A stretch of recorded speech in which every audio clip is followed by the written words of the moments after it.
TTD chairman BR నాయుడుకు Andhra Jyothi media సంస్థకు మధ్య ఏమైనా కోల్డ్ వార్ నడుస్తోందా అన్న అనుమానాలు వ్యక్తమవుతున్నాయి. గతంలో తిరుపతిలో తొక్కిసలాట జరిగి కొందరు భక్తులు చనిపోయిన సమయంలో ముఖ్యమంత్రి సమక్షంలోనే అప్పటి EO TTD board chairman BR Naidu పరస్పరం తిట్టుకున్నారు. ఆ విషయాన్ని మరుసటి రోజు తొలుత బయటపెట్టిందే ఆంధ్రజ్యోతి పత్రిక. కొద్ది రోజుల క్రితం యనమల రామకృష్ణుడు గారి సొంత గ్రామంలో ఉన్న వెంకటేశ్వర స్వామి ఆలయాన్ని టీటీడీ టేక్ ఓవర్ చేసే నిర్ణయం తీసుకుంది.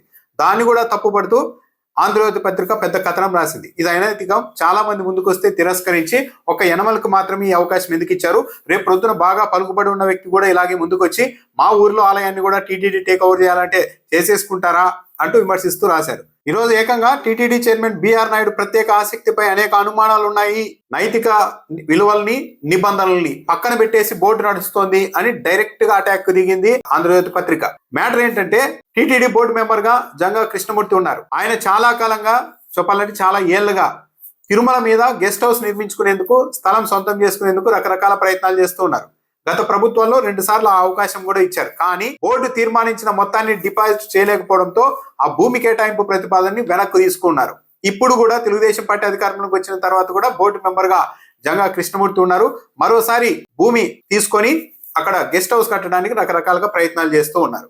అయితే ఇక్కడ గమనించాల్సిన అంశం ఏంటంటే కొద్ది రోజుల క్రితమే పంచాయతీరాజ్ శాఖ తరఫున తిరుమల కొండ మీద ఒక గెస్ట్ హౌస్ నిర్మిస్తాం, భూమి కేటాయించండి అని స్వయంగా డిప్యూటీ సీఎం పవన్ కళ్యాణ్ గారు టీటీడీ బోర్డుకు లేఖ రాశారు. కానీ దాన్ని తిరస్కరించారు. తిరుమలని కాంక్రీట్ జంగిల్గా మార్చే ఉద్దేశం లేదు కాబట్టి కొత్తగా మేము గెస్ట్ హౌస్లకు అనుమతులు ఇవ్వడం లేదు అంటూ తిరస్కరించారు. రెవెన్యూ శాఖ మంత్రి అనగాని సత్యప్రసాద్ అలాంటి లేఖ రాశారు. ఆయన ప్రతిపాదనను కూడా తిరస్కరించేశారు. అలాంటిది ఇప్పుడు టీటీడీ బోర్డు మెంబర్గా ఉన్న జంగా కృష్ణమూర్తికి డైరెక్ట్ గా భూమిని ఎలా కేటాయిస్తారు? ఆ కేటాయింపు కూడా జంగా కృష్ణమూర్తి సూచించిన ఒక ట్రస్ట్కి ఇచ్చేశారు నేరుగా. ఆ ట్రస్ట్ ముందే కార్యక్రమాలు ఏమైనా చేసిందంటే ఎలాంటి కార్యకలాపాలు ఆ ట్రస్ట్ నుంచి లేవు. కేవలం తిరుమల కొండ మీద భూమిని స్వాధీనం చేసుకోవడం కోసం మాత్రమే ఈ ట్రస్టును సృష్టించినట్లు చాలా స్పష్టంగా అర్థమవుతోంది. ఇదివరకు కాంక్రీట్ జంగిల్ గా మార్చడం కరెక్ట్ కాదు అంటూ పవన్ కళ్యాణ్, అనగాని సత్యప్రసాద్ ప్రతిపాదనలు కూడా తిరస్కరించిన బోర్డు జంగా కృష్ణమూర్తి ఒక ట్రస్ట్ కు సూచించగానే ఎలా ఇస్తారు? బిఆర్ నాయుడు ఈ కేటాయింపుకు చూపిన ఉత్సాహం మీదే, ఆసక్తి మీదే అనుమానాలు వ్యక్తమవుతున్నాయని కూడా అని ఆంధ్రజ్యోతి రాసింది.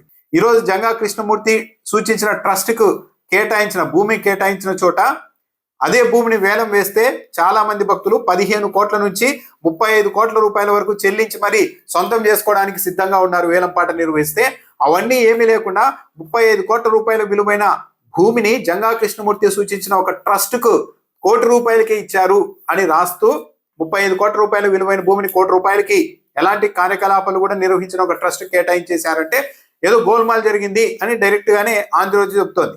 పైగా బోర్డులో సభ్యులుగా ఉన్న వాళ్ళు సొంత ప్రయోజనాల కోసం తీర్మానాలు చేయడం, వాటిని బోర్డు ఆమోదించడం అన్నది నిబంధనలకు విరుద్ధం.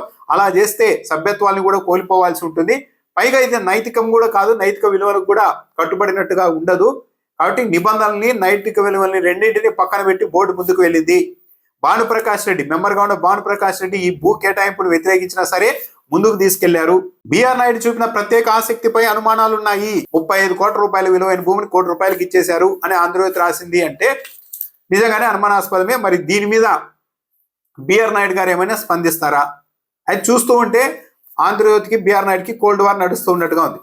త్వరలోనే ఇటువైపు బిఆర్ నాయుడు గారి తరఫున TV5, అటువైపు ఆంధ్రజ్యోతి పరస్పరంగా కథనాల రూపంలో ఏమైనా యుద్ధం మొదలు పెట్టుకుంటాయా?